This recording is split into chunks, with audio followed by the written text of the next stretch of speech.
Survival has a distinct, unforgettable smell. In my mother's cramped apartment in the Bronx, it smelled like stale fry grease, spilled plastic bottle vodka, and the sharp, throat-burning sting of cheap bleach. I was on my knees scrubbing a persistent stain out of the peeling linoleum floor when the knock came. It wasn't the frantic, rapid pounding of the police. It was 3 slow, heavy thuds. Deliberate. The kind of knock that knew it didn't have to break the door down because whoever was inside had absolutely nowhere to run.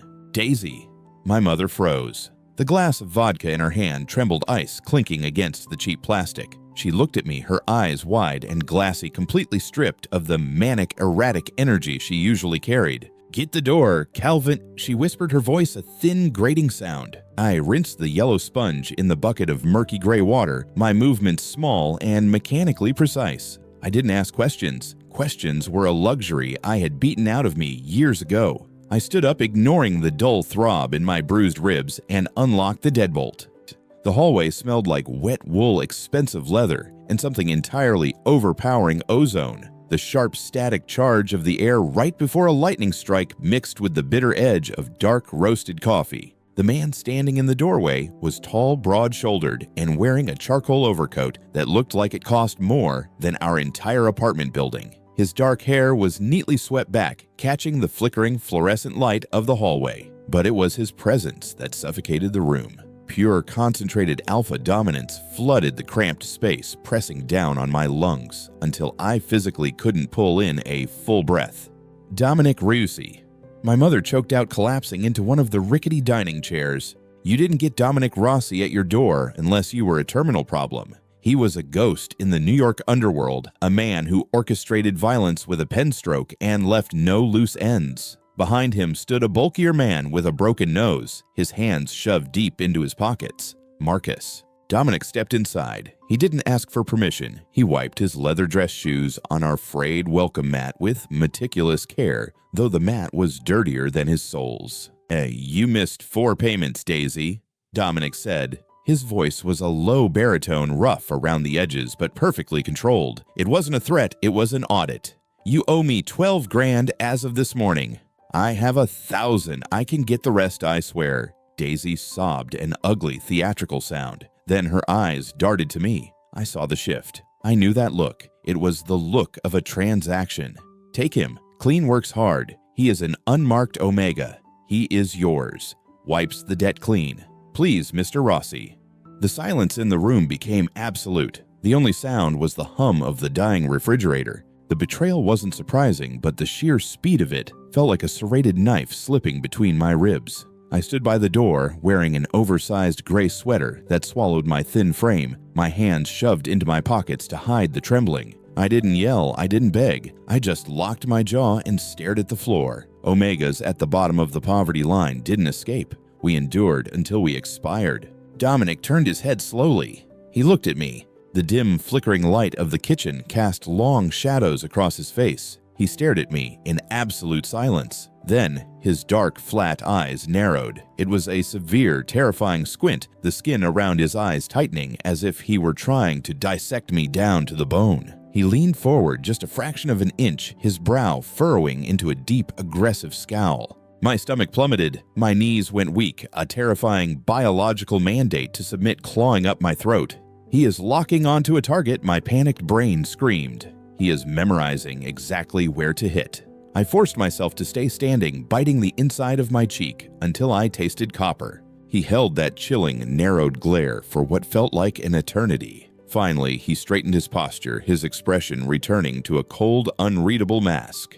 "Get your coat," Dominic commanded. I didn't pack. I simply took my threadbare olive green jacket off the hook and walked out the door. I didn't look back at Daisy. The apartment was a grave I had just crawled out of, only to step into a hearse. The ride in the black armored SUV was a blur of sensory deprivation. We left the neon-lit wet streets of the city behind, plunging into the dark, winding highways heading north. The silence inside the cabin was thick, insulated, and expensive. I pressed myself against the leather door, putting as much space between myself and the Mafia boss as possible. Dominic sat beside me, staring straight ahead, emanating that heavy territorial scent of coffee and static. Hours passed. The rain turned into a biting, swirling snowstorm. We were in upstate New York, surrounded by dense black pine forests. Eventually, the SUV pulled up to a massive brutalist-style stone mansion. It looked less like a home and more like a fortress encased in ice. Marcus opened the door, and the freezing wind hit me like a physical blow. I followed Dominic up the wide stone steps, my cheap sneakers slipping on the frost. Inside the house was immense. High ceilings, dark hardwood floors, minimalist furniture in shades of slate and black. It was immaculate and sterile. There was nowhere to hide. "Second floor, last door on the right," Dominic said, shrugging off his overcoat. He didn't look at me. "There is a bathroom attached. Clean yourself up. Sleep." "What?" My voice cracked harsh as sandpaper. "What do you want me to do?" Dominic paused at the doorway of what looked like an office. He turned, looking back over his shoulder. Again, I caught that slight, terrifying narrowing of his eyes before his face smoothed out. "Your only job tonight is to not bleed on my sheets. We will discuss the rest tomorrow." He walked into the room and shut the heavy oak doors, leaving me alone in the cavernous hallway. I found the bedroom. It was the size of my entire old apartment, dominated by a massive bed covered in dark gray silk. The air smelled neutral, just clean cotton and faint cedar. I walked inside, closed the heavy door, and placed my hand on the brass lock. A sharp metallic click echoed in the room as the mechanism engaged. Locked. I slid down the solid wood door until I was sitting on the thick, plush carpet. I pulled my knees to my chest, burying my face in my arms. I was clean. I was dry. And I was locked in a gilded freezing cage owned by a man whose glare promised absolute destruction. I closed my eyes, listening to the wind howl against the reinforced glass, and prepared myself for whatever fresh hell tomorrow would bring. Sunlight hit the floorboards at a sharp, unforgiving angle cutting across the expansive bedroom. I woke with a violent jolt, my breath trapped in my throat. My hands immediately flew up to protect my face, bracing for a strike that didn't come. Silence. Heavy, insulated, expensive silence. I slowly lowered my arms. I was tangled in sheets that felt like spun silk swallowed by a mattress so thick it made my spine ache in a new, unfamiliar way. My body was calibrated for hard surfaces for the defensive curl on a cracked linoleum floor. Sinking into this plush abyss felt terrifying, like drowning in a sensory deprivation tank. I navigated toward the attached bathroom, stepping cautiously. The water from the rainfall showerhead was instantly hot. I scrubbed myself with a heavy glass bottle of body wash that smelled of vetiver damp earth and crushed lime, a stark jarring contrast to the harsh, ammonia-laced bar soap I was used to. I dug my nails into my skin until it turned pink, trying to scrape away the lingering smell of cheap vodka and desperation. When I ventured downstairs, the house was empty, save for Marcus. The bulky enforcer was leaning against the black granite kitchen island, nursing a mug of black coffee. His knuckles were bruised, the skin split and dried with dark, rusty crimson. The boss left early. Marcus grunted, not looking at me. His voice sounded like gravel grinding in a cement mixer. Had to clean up a mess at the docks. An old rival thought Rossi was getting soft. He is not. They found out the hard way. Marcus took a slow sip of his coffee, his broken nose casting a blunt shadow. Your job is the conservatory, East Wing. It was his mother's. It is a dead zone now. Fix it. Keep your head down and maybe you survive. I didn't ask questions. I just nodded, grateful for a directive. Chaos, I understood. Neglect, I could handle. Humidity clung to the air like a wet wool blanket the second I dragged open the heavy iron-framed doors of the conservatory. A pungent cocktail of rotting vegetation, stagnant water, and baked dirt washed over me. Dead vines hung from the vaulted glass ceiling, casting fractured spiderweb shadows across the cracked terracotta floor tiles. It was a graveyard of greenery. I found a rusted aluminum bucket, a coarse brush, and a heavy canvas apron hanging near a deep utility sink. I tied the apron around my waist. The thick fabric smelled like mildew, but it felt like armor. For the next 6 hours, I didn't stop moving. I functioned on pure mechanical anxiety. If I worked hard enough, maybe I could justify the oxygen I was breathing. I dragged withered potted ferns to the center aisle, my bruised ribs screaming in protest with every heavy lift. I pulled dead, brittle leaves from sprawling monsteras until my fingernails were packed with dark soil. The isolation was deafening, but the dirt felt real. It was the first thing in this fortress that made sense. By late afternoon, the winter sun began to dip below the tree line, casting long gray shadows through the frosted glass. I was on my hands and knees, sweeping scattered soil into a dustpan, my breathing ragged. Then the air pressure in the room shifted. The heavy iron doors groaned. I froze my muscles, locking up. I recognized the deliberate tread of the leather shoes instantly, the sharp scent of ozone dark coffee, and today an undeniable metallic undercurrent of fresh blood flooded the humid air. Dominic had returned. I stayed on the floor, keeping my head down my heart, adopting a rapid defensive thud. I braced myself for the monster Marcus had described, the man who had just butchered a rival crew at the docks. Dominic stopped just inside the doorway. He didn't speak. I dared to shift my gaze upward just enough to see his silhouette against the fading light. He was wearing his heavy black overcoat. What struck me as terrifyingly odd was his posture. He stood perfectly still, his eyes closed tight. His chest expanded as he took a long, incredibly deep breath through his nose. He held it for a full 3 seconds, his head tilting slightly as if he were tasting the air. He was hunting. He was searching for my scent, the sour tang of my anxiety amidst the overpowering smell of wet earth and rotting orchids. His eyes snapped open, locking on to my exact direction. He began to walk down the center aisle toward me. His presence was a suffocating weight. I squeezed my eyes shut, expecting a boot to my ribs, expecting the violence of a man coming off a fresh kill. A sudden loud, metallic crash echoed through the room. I flinched violently, raising my arms over my head. "Move this goddamn bucket before I break your legs," Dominic snarled. The command cracked through the air like a whip laced with a venomous, vibrating alpha authority. I opened my eyes, trembling. Dominic was standing 4 feet away. He hadn't hit me. He had walked squarely into the rusted aluminum bucket I had left near the raised planter. The bucket was now spinning lazily across the terracotta tiles. I scrambled backward, pressing my spine against the concrete wall. "I'm sorry." I gasped the words tearing out of my dry throat. "I will move it. I'm sorry." Dominic didn't look at the bucket. He didn't even look down. His flat, dark eyes were fixed somewhere roughly at the level of my chest. His jaw tightened a microscopic twitch of muscle under his skin. He aggressively adjusted the cuffs of his overcoat, a sharp, jerky movement that betrayed a flicker of something completely alien to a mafia boss. Embarrassment. "Clean up this mess. Dinner is at 7. He stated, his voice completely devoid of its previous roar, dropping back into that chilling, clinical baritone. He turned on his heel, his leather shoes crunching over a pile of dead leaves he completely failed to avoid, and marched out of the greenhouse. I sat on the floor for a long time, my heart hammering against my sternum. The disconnect was giving me whiplash. The butcher of the docks had just tripped over a brightly lit silver bucket in the middle of a wide-open aisle. The bizarre realization didn't fully settle in until later that evening. I was walking softly down the main hallway toward the kitchen to grab a glass of water. The recessed lighting cast dim, warm pools onto the hardwood. As I passed the double doors of the office, I paused. The doors were slightly ajar.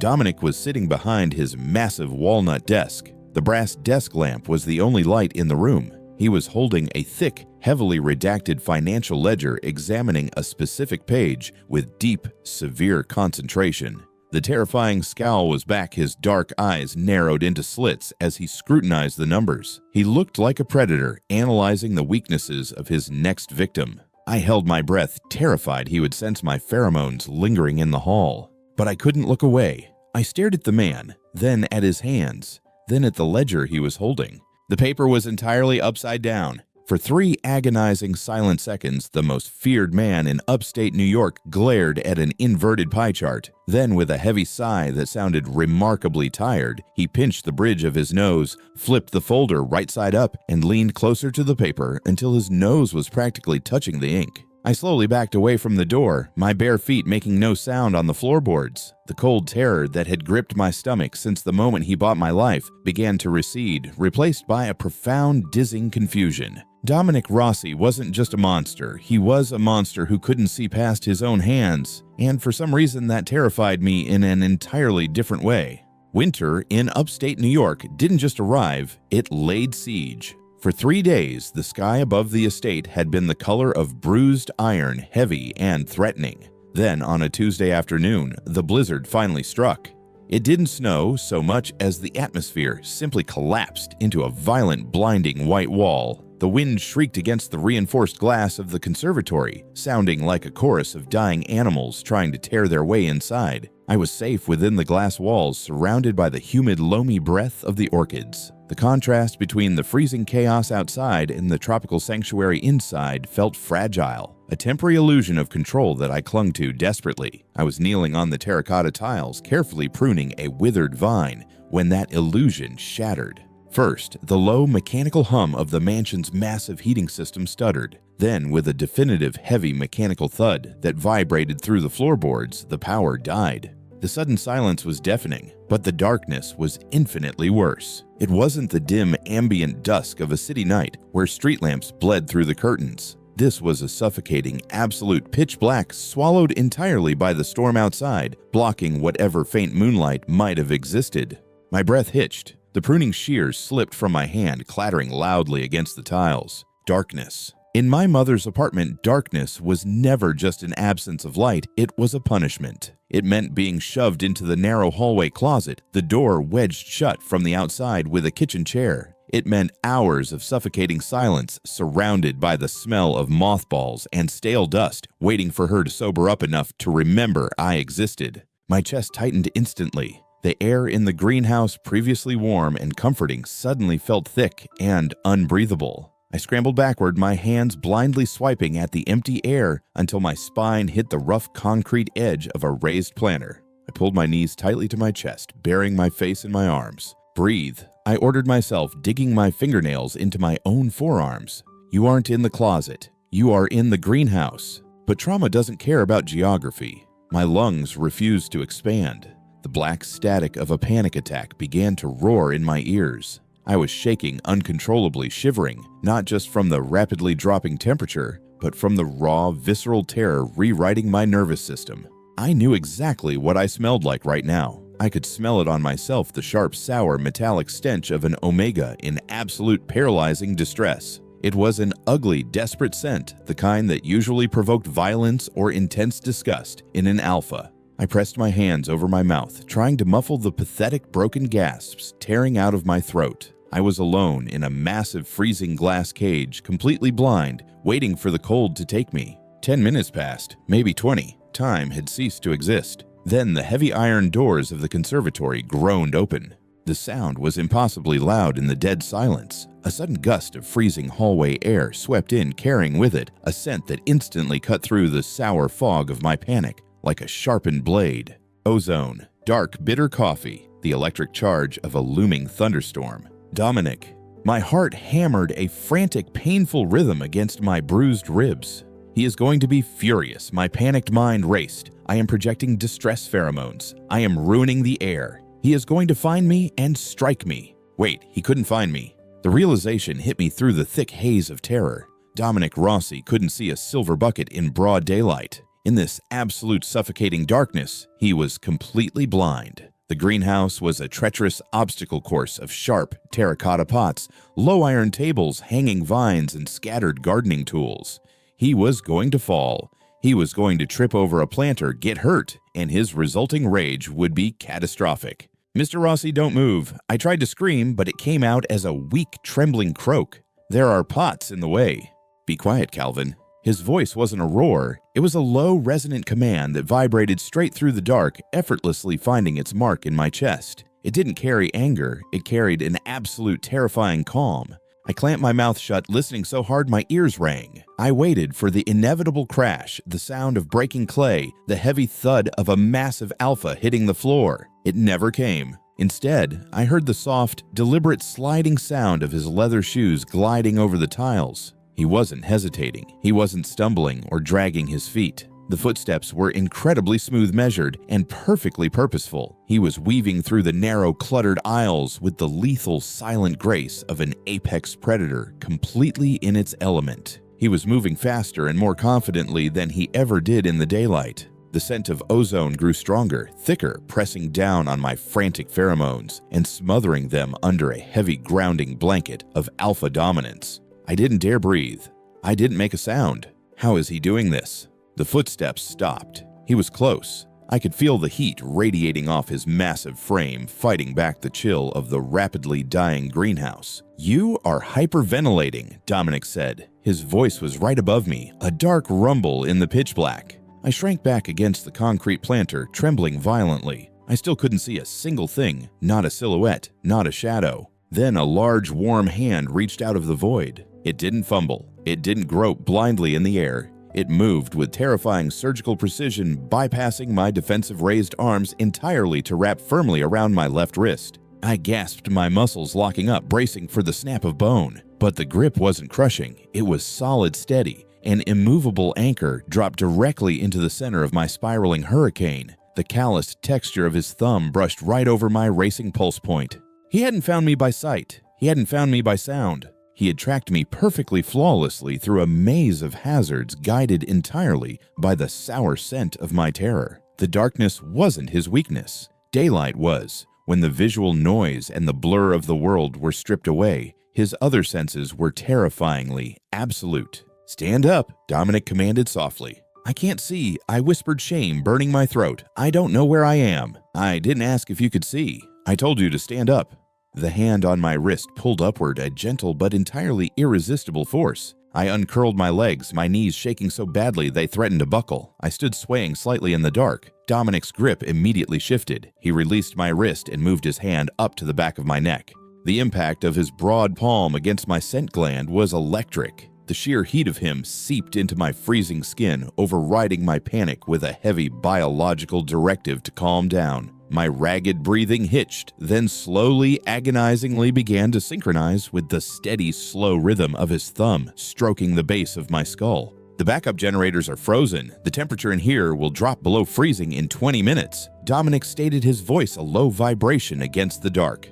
"Walk." "I will trip." I breathed, terrified of stepping into the void. "You will not." Dominic's grip on my neck was absolute. "Keep your shoulder pressed against my arm. Do not pull away. I know exactly where the obstacles are." I had no choice. I leaned into him, the rough, expensive wool of his overcoat brushing against my cheek. We began to move. It was a surreal, terrifying ballet. I kept my eyes wide open, seeing absolutely nothing, trusting my physical safety to a Mafia boss who needed a magnifying glass to read a bank statement. But he was flawless. When a low-hanging fern branch approached, his hand would gently press my neck downward, ducking me under it before I even knew it was there. When we reached the edge of a raised planter, his arm would guide me an inch to the left. He navigated the treacherous greenhouse, the long hallway, and the winding glass staircase without a single misstep or moment of hesitation. He wasn't just surviving the darkness, he owned it, and he was using it to protect me. We finally reached my bedroom. He pushed the door open, the faint, dying ambient heat of the house washing over us. He guided me to the edge of the mattress and finally removed his hand from my neck. The sudden loss of his heat made me shiver violently. "There are heavy wool blankets at the foot of the bed." Dominic said, his voice retreating a few steps toward the door. "Wrap yourself. Do not leave this room until the generators are thawed." I heard the rustle of his coat as he turned to leave. "Mr. Rossi," I called out into the blackness. The words slipped out before my cynical brain could filter them. The rustling stopped. "What?" I sat on the edge of the plush bed, staring into the dark. The ghost of his palm still burned on the back of my neck. The terrified, battered Omega who had cowered in the greenhouse just 20 minutes ago was gone, replaced by someone who had just realized a fundamental, undeniable truth about the man who owned him. "You can see perfectly in the dark, can't you?" I asked quietly. A long, heavy silence hung in the freezing air. The scent of ozone flared thick and complex. "I don't need my eyes to know when someone is terrified, Calvin," Dominic replied, his voice a low, gravelly rasp. "Go to sleep." The door clicked shut. I reached down, finding the heavy wool blanket and pulling it over my shoulders. The suffocating childhood fear of the darkness had completely vanished. I pulled my knees to my chest, breathing in the lingering scent of dark coffee and static, and realized with terrifying clarity that the monster of upstate New York had just become the safest place in my world. Peace in a Mafia stronghold is a fragile, terrifying illusion. It isn't the absence of danger, it is merely the sharp, suspended intake of breath before the knife finally falls. The blizzard had passed, leaving the upstate New York estate buried under 3 feet of pristine, silencing snow. The power had been restored, the heavy hum of the generators pumping warm life back into the freezing corridors. But the isolation of the storm had provided the perfect cover. It was a Thursday afternoon. I was in the conservatory, the humid air thick with the scent of damp soil and the fragile sweet perfume of blooming orchids. I was kneeling by the central planter, repotting a stubborn fern, my hands buried in the dark earth. My mind was quiet, lingering on the memory of the absolute darkness 2 nights ago and the massive warm hand that had guided me through it. Then the world shattered. It wasn't a metaphorical break. The towering glass panes at the far end of the greenhouse exploded inward. A deafening concussive crash tore through the humid air, followed by a violent rush of freezing, biting winter wind. I dropped my trowel, my body executing its old programming before my brain could process the threat. I threw myself sideways, scrambling behind the thick concrete base of the raised planter, pulling my knees to my chest. Heavy boots crunched over the broken glass and terracotta tiles. 2 men stepped through the shattered framework. They didn't smell like the expensive polished violence of Dominic's crew. They smelled like cheap cigarettes, stale sweat, and raw, desperate adrenaline, the remnants of the rival gang from the docks. "Check the plants." One of them barked, his voice rough and breathless.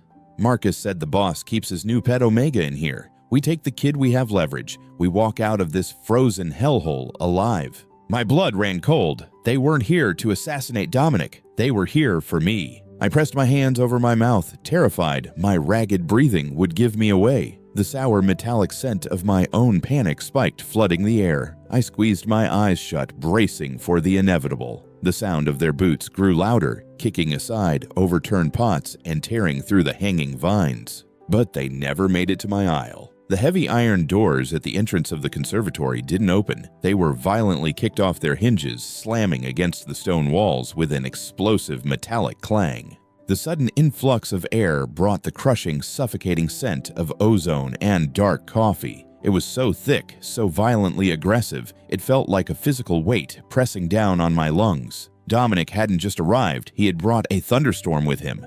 "You have exactly 3 seconds to make your peace with God." Dominic's voice resonated through the greenhouse. It wasn't a yell, it was a low, guttural vibration of pure, unadulterated alpha rage. The 2 intruders spun around, raising their weapons, but Dominic was already moving. It was a blur of kinetic, horrifying violence. I peered through the leaves of a monstera plant, my heart hammering against my ribs. Dominic didn't draw a gun. In the dense, cluttered environment of the greenhouse, a firearm was a liability for a man who couldn't see past his own arm. Instead, he became a shadow. He didn't look at them. He listened. He smelled the cheap nicotine and their sour fear. When the first man swung a heavy steel pipe, Dominic ducked it with millimeter precision, sidestepping the blow entirely. He countered with a devastating strike to the man's throat. The sickening crunch of cartilage echoed over the howling wind outside. The man dropped instantly. The second intruder panicked. He lunged forward, tackling Dominic blindly around the waist. The sheer momentum carried them both backward, crashing violently into a wrought iron table. Pots shattered, metal screeched against stone. Dominic grunted, bringing a heavy elbow down onto the man's spine. The intruder collapsed, completely unconscious. The fight was over in less than 30 seconds. But as Dominic pushed himself off the ruined table, something fell from the inner pocket of his charcoal overcoat. It was a small black leather case. It hit the hard terracotta floor, popping open upon impact. A pair of thick, black-rimmed glasses spilled out. Dominic froze. His combat boot was inches away from the lenses. The terrifying apex predator who had just dismantled 2 armed men with his bare hands suddenly went entirely rigid. The silence in the greenhouse was absolute save for the wind howling through the broken window. I slowly stood up from behind the planter. The fear of violence, the old terror of being caught in the crossfire, was completely gone. I wasn't looking at a monster anymore. I looked at Dominic. He was standing in the center of the wreckage. His chest was heaving, his knuckles bleeding, but his face was a portrait of pure, suffocating vulnerability. His dark eyes were wide and completely unfocused. He stared down at the floor, but I knew he couldn't see the broken glass, the spilled soil, or the ruined glasses. He was completely stranded in a blurry, dangerous void. More than that, he knew I was watching. The terrifying Mafia boss, the untouchable Alpha, had just had his greatest, most shameful secret spilled onto the floor. The facade was shattered just like the window. The scent of ozone rapidly morphed, the aggressive edge faltering, replaced by a heavy, bitter wave of profound humiliation. He braced his shoulders, locking his jaw, expecting the one thing he hated more than anything else in the world: pity. He expected me to see him as weak. I stepped out from behind the concrete planter, my cheap sneakers crunched softly over a pile of broken clay. Dominic flinched. It was a microscopic movement, a tightening of his shoulders, but I saw it. He didn't turn his head toward me. He just stood there, trapped in his blurry world, waiting for the verdict. I didn't speak. Words felt cheap, entirely insufficient for the raw gravity of the moment. I walked through the debris, carefully navigating around the unconscious men and the sharp edges of broken glass. I stopped right in front of him. He was breathing hard, his gaze fixed somewhere over my left shoulder. The tension radiating off his massive frame was palpable. I didn't offer sympathy. I didn't ask if he was okay. I simply reached out and gently slid my hand into his large, bloodied palm. His fingers twitched, a reflexive hardening of muscle before relaxing completely. He didn't pull away. He exhaled a long, shuddering breath, the rigid posture of the untouchable boss melting away, leaving only the man beneath. His grip tightened around my hand, solid and grounding. "Watch your step," I said quietly, my voice steady. "There is glass on the left." Dominic Rossi, the butcher of upstate New York, nodded once. He didn't look down. He just tightened his hold on my hand, trusting me to navigate the broken pieces and let me lead him out of the cold. The morning after the blood was spilled in the conservatory, the mansion felt entirely different. It wasn't the terrifying, unpredictable silence of my mother's apartment, but rather a suffocating, deliberate freeze. The shattered glass panes of the greenhouse had been boarded up with heavy plywood by a crew of silent, efficient men before dawn. The damp, earthy smell of the orchids was completely masked by the harsh, stinging scent of industrial bleach used to scrub the blood from the terracotta tiles. But the most glaring absence was the ozone. Dominic Rossi had vanished. He hadn't come down for breakfast. He hadn't walked the perimeter of the estate. He had locked himself in the West Wing, the area of the house containing his sprawling, dark-paneled office, and pulled up the drawbridge. I was in the kitchen carefully washing a ceramic mug under warm water when Marcus walked in. The bulky enforcer looked exhausted, the dark circles under his eyes standing out starkly against his pale winter skin. He poured himself a mug of black coffee, leaned against the granite island, and stared at me. The boss left an order. Marcus grunted, his voice rougher than usual. "You are restricted to the East Wing and your bedroom. You do not cross into the West Wing. You do not knock on the office door. If he wants a meal, the kitchen staff will leave it on a tray in the hall." My hands froze in the soapy water. The water ran over my knuckles, warm and soothing, but a cold knot of dread tightened in my stomach. It was a quarantine. Dominic wasn't protecting me from the aftermath of the attack he was hiding from me. The untouchable alpha's pride had been fatally wounded the moment those black-rimmed glasses hit the floor, and his immediate defensive response was to build a wall of ice. He expected me to judge him. He expected the absolute submission I had shown since arriving to be tainted with something he despised: pity. "He is angry," I said quietly, turning the faucet off and drying my hands on a towel. "He is humiliated," Marcus corrected bluntly, taking a slow sip of his coffee. "In our world, weakness is a death sentence. You saw the armor crack. Men have been buried in shallow graves for seeing a lot less." I turned to face the enforcer. "Then why didn't he bury me?" Marcus lowered his mug, his blunt, broken features settling into an expression of grim understanding. "Because you grabbed his hand instead of running. But do not mistake that for him being okay with this. You don't understand what those glasses mean to him, kid." I leaned against the counter, my arms crossed defensively over my chest. "Then explain it to me, please." Marcus hesitated. Disclosing the boss's secrets was a dangerous game, but maybe the enforcer realized that the fragile, unspoken truce in this house was currently hanging by a thread. He set his mug down with a heavy sigh. 20 years ago, Marcus began, his voice dropping to a low, gravelly murmur. The Rossi family was run by Dominic's father, Vincenzo. Vincenzo was ruthless, brilliant, and completely blind in his left eye from a childhood illness. He wore custom spectacles. He was proud, never hid it. He thought his reputation was enough to protect him.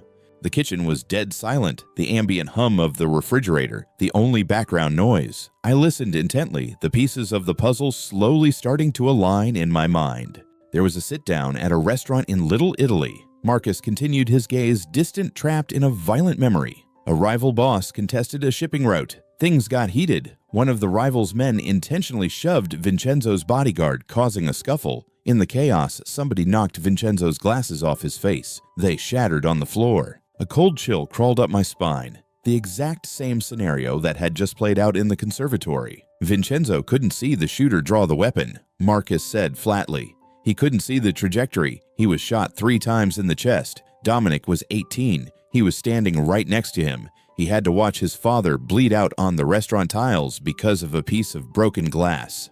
Marcus looked directly at me, his eyes hard. To you, Dominic, having bad eyesight is just a biological flaw. To him, putting on a pair of glasses is putting a target directly on his forehead. It is a confession to a room full of wolves that if they break the glass, they can slit his throat.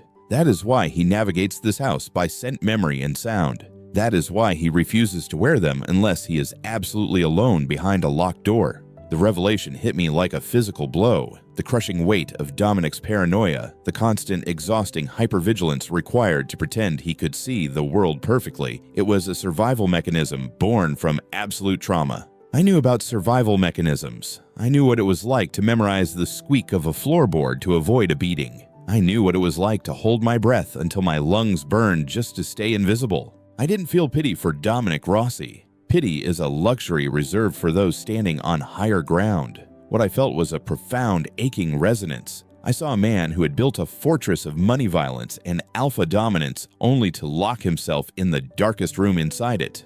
Understood, I whispered to Marcus. Marcus nodded once picking up his mug.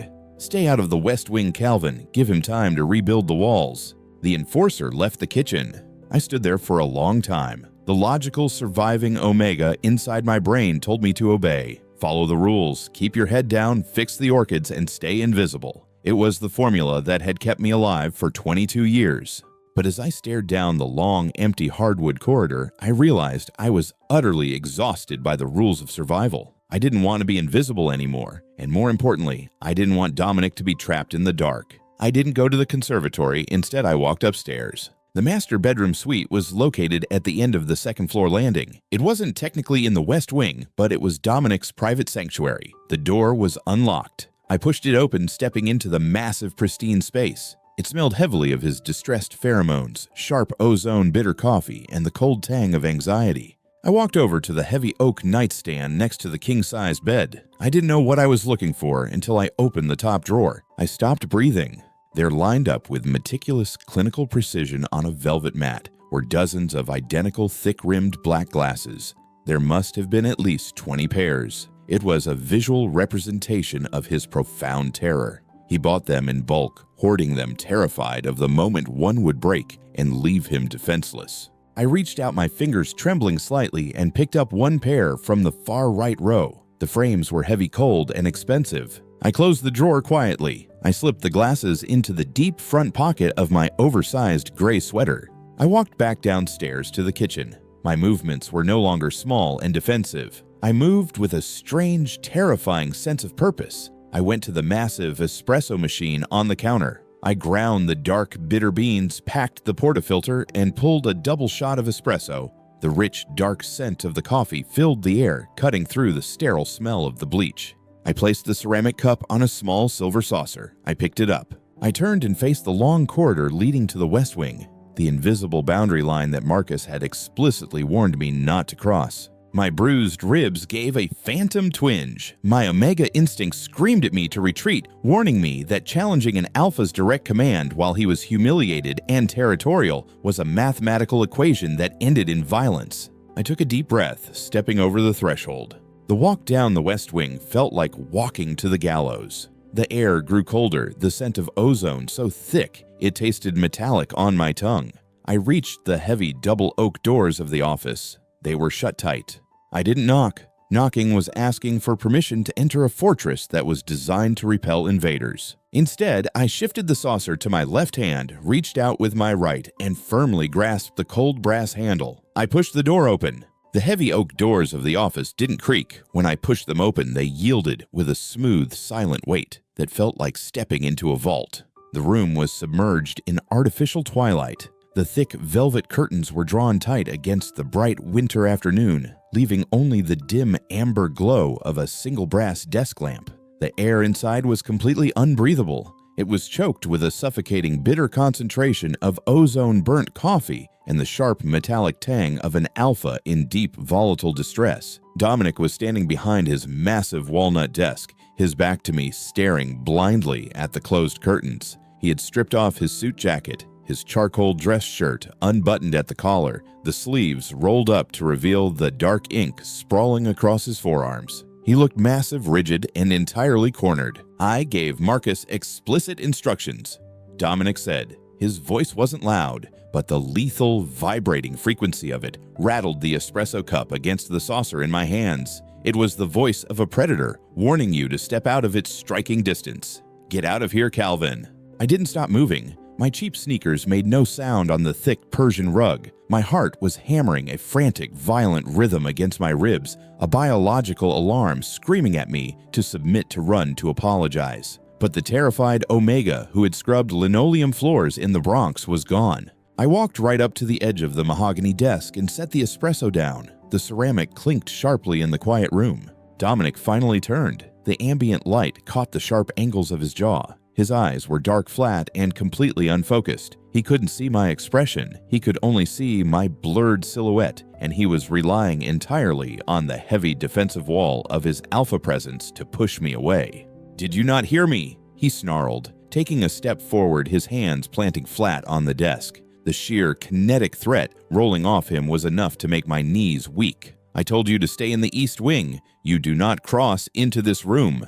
"Your coffee is getting cold," I replied. My voice trembled slightly, betraying my fear, but I refused to lower my chin. "I don't want the damn coffee," Dominic's control snapped. He swept his arm out, a blind, frustrated gesture. His heavy hand caught the ceramic cup. It flew off the desk, shattering against the hardwood floor. The dark espresso splattered across the baseboards. The explosive crash echoed in the room. In the past, that sound would have sent me dropping to my knees, curling into a protective ball and bracing for the boots. I didn't flinch. I didn't move a single muscle. I just stood there and watched the most dangerous man in upstate New York heave a ragged breath, immediately regretting the outburst. He closed his eyes, his jaw clenching so hard, a muscle ticked frantically under his skin. He was waiting for me to panic. He was waiting to smell my sour terror. Instead, I reached into the deep pocket of my oversized sweater. My fingers curled around the cold, heavy frames. I walked around the edge of the desk.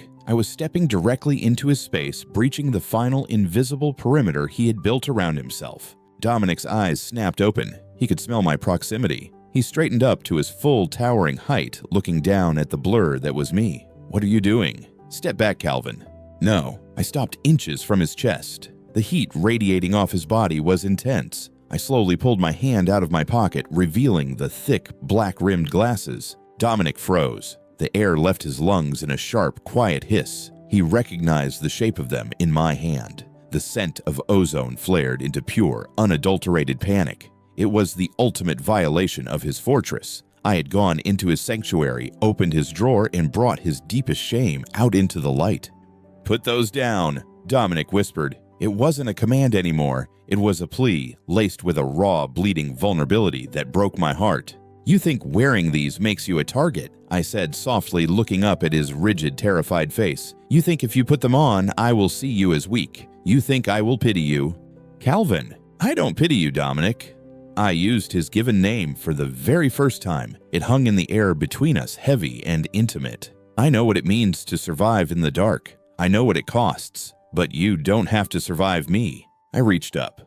Dominic's breath hitched. His massive hands twitched at his sides, his instincts screaming at him to knock my hand away to defend himself. But he didn't. He forced himself to stay entirely still, his fists clenching until his knuckles turned white. With trembling fingers, I gently slid the heavy frames onto his face, hooking the arms carefully over his ears. The lenses settled into place. Dominic blinked once, twice.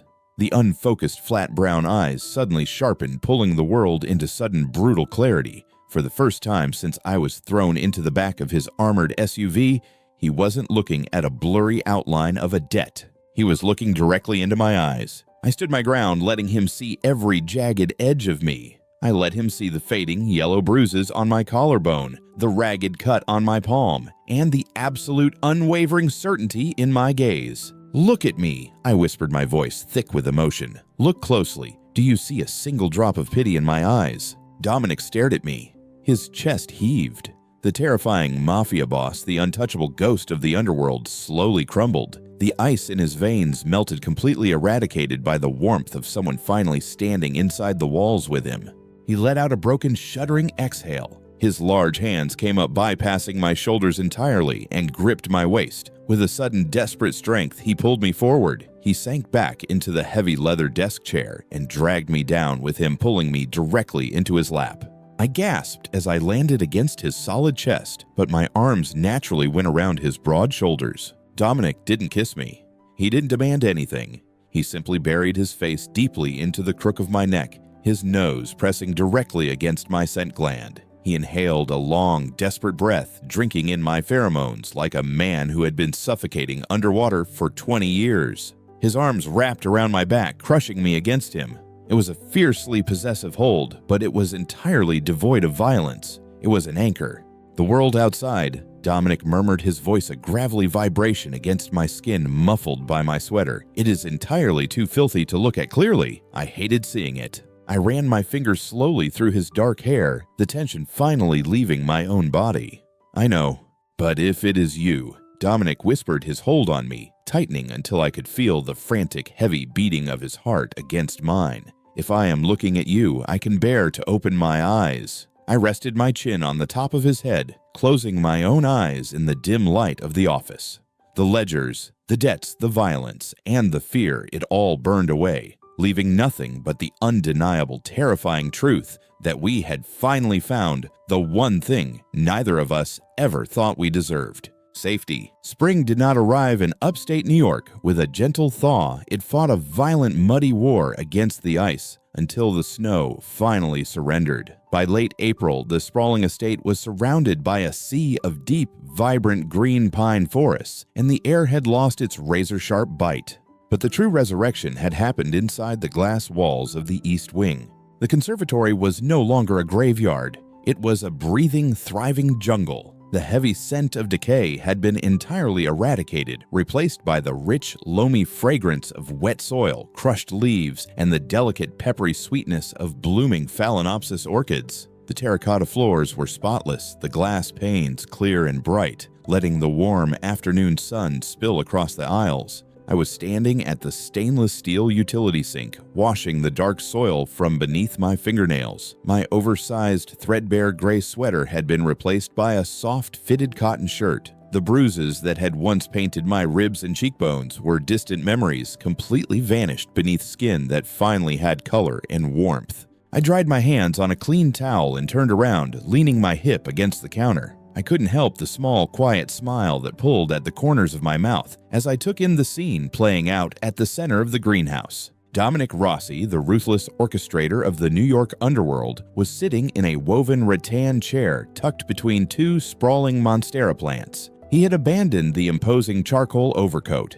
Instead, he wore a dark, heavy knit sweater with the sleeves pushed up, exposing the intricate ink on his forearms. He was holding a thick, leather-bound financial ledger, and resting squarely on the bridge of his nose was a pair of thick, black-rimmed glasses. He wasn't squinting. He wasn't relying on the scent of ozone and intimidation to mask a blurry world. He was simply reading his dark eyes, calmly scanning the columns of numbers with absolute, unobstructed clarity. Movement caught my eye through the glass walls of the conservatory. Out on the manicured lawn, Marcus and two other heavily armed enforcers were doing their perimeter rounds. They paused just outside the greenhouse, their heavy boots sinking slightly into the thawing earth. I watched as the two younger enforcers stared through the glass, completely frozen. Their mouths were slightly open, their eyes wide, with a mixture of profound shock and absolute terror. They were looking at their untouchable, terrifying boss, a man who had dismantled rival gangs with his bare hands, sitting peacefully among the flowers, looking like a stern, dangerously handsome university professor. Marcus, however, didn't look shocked.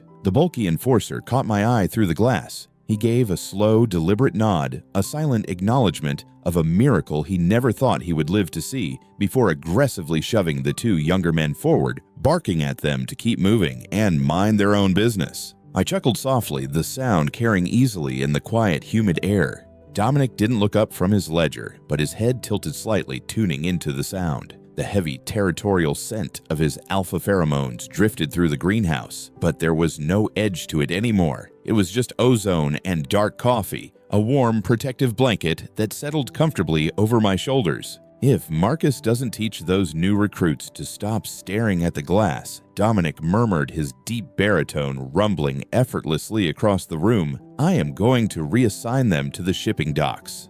They are just surprised, I said, walking slowly down the center aisle. I stopped by the wooden potting bench, picking up a small silver trowel to finish repotting a young fern. You have a reputation to maintain, Mr. Rossi. A terrifying Mafia boss shouldn't look so domesticated.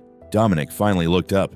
Through the thick lenses, I could see the exact moment his gaze locked onto me. There was no hesitation, no blank, unfocused searching. He saw me clearly, sharply, entirely. The terrifying intensity that used to make my knees go weak was still there, but it was no longer aimed at me as a threat. It was an anchor. My reputation, Dominic said, slowly closing the heavy ledger and setting it on the small table beside him, is that I eliminate variables and protect my assets. I believe I am doing exactly that.